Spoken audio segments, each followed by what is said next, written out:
ఈరోజు CPM party ఆధ్వర్యంలో పట్టణానికి 5 కిలోమీటర్ల దూరంలో అదేవిధంగా ఉడవలపాడికి 500 మీటర్ల దగ్గర ఉన్నటువంటి ఆగ్రోస్ ఫ్యాక్టరీ ముందు ఆందోళన కార్యక్రమం నిర్వహించడం జరుగుతుంది।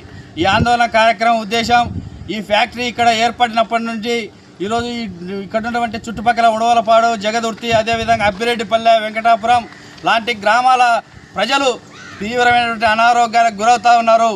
చిన్నపిల్లలు, మహిళలు, వృద్ధులు ఈరోజు ప్రతి నిత్యం కూడా శ్మశానాలకు దావబట్టేటువంటి పరిస్థితి ఈ ఫ్యాక్టరీ వల్ల ఏర్పడింది।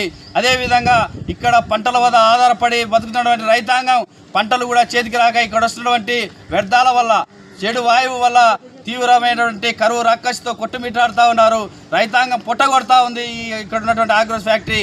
ఈ ఆగ్రోస్ ఫ్యాక్టరీ తక్షణమే మూసివేయాలని, అదేవిధంగా ఇక్కడ పనిచేస్తున్నటువంటి కార్మికుల పొట్టగొదే విధంగా, కార్మికులను కట్టు బానిసలు చేసుకునే విధంగా ఇక్కడ ఆగ్రోస్ యాజమాన్యం వ్యవహరిస్తూ ఉంది। ఇక్కడ ప్రమాదాలు జరుగుతూ ఉన్నా కూడా కార్మికులను భయపెడుతూ, భయభ్రాంతులకు గురి చేస్తూ ఏ ఒక్క విషయాలను కూడా పక్కకు పొల్లకుండా కార్మికులను కట్టు బానిసలుగా తయారు చేసుకుంటూ ఆగ్రోస్ ఫ్యాక్టరీ యాజమాన్యం విచ్చలవిడిగా వ్యవహరిస్తూ ఉంది। ఆగ్రోస్ ఫ్యాక్టరీ యాజమాన్యంపై తక్షణమే క్రిమినల్ చర్యలు తీసుకోవాలి, ఇక్కడ ఫ్యాక్టరీని రద్దు చేయాలని ప్రభుత్వాన్ని డిమాండ్ చేస్తా ఊటిన ఒక దొంగల వలె కార్మికులని వైద్యశాలలు తీసుకుపోయి తూతూ మంత్రంగా వైద్య పరీక్షలు నిర్వహించి వారి కుటుంబాలను రోడ్డు పాలు చేసేటువంటి విధంగా ఆగ్రోస్ ఫ్యాక్టరీ యాజమాన్యం వ్యవహరిస్తూ ఉంది। ఇలాంటి యాజమాన్యం పైన ప్రభుత్వాలు అయితేనే, ఇక్కడ ఉన్నటువంటి అధికారులు అయితేనే, ఇక్కడ ఉన్నటువంటి స్థానిక ఎమ్మెల్యే గారు అయితేనే తక్షణమే స్పందించి ఇట్లాంటి యాజమాన్యంపై క్రిమినల్ చర్యలు తీసుకోవాలి।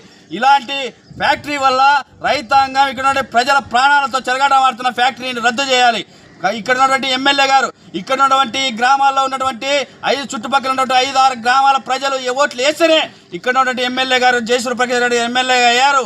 ఆ విషయాన్ని గుర్తు వేసుకోవాలని ఇప్పుడు సిపిఎం పార్టీగా గుర్తు చేస్తా ఉన్న బాధ్యత ఈ నియోజకవర్గ పదం ప్రౌడ్గా మీ పైన ఉంది। ఆ విధంగా ఆలోచన చేయకపోతే రాబోయేటువంటి కాలంలో మీ పైన, అదేవిధంగా ఇలాంటి యాజమాన్యాన్ని తొత్తుగా వేర్చినటువంటి అధికారులపైన, అధికార పార్టీ నాయకులపైన పెద్ద ఎత్తున సిపిఎం పార్టీ ఆందోళన కార్యక్రమాలు కూడా నిర్వహిస్తామని కూడా హెచ్చరిస్తా ఉన్నాం।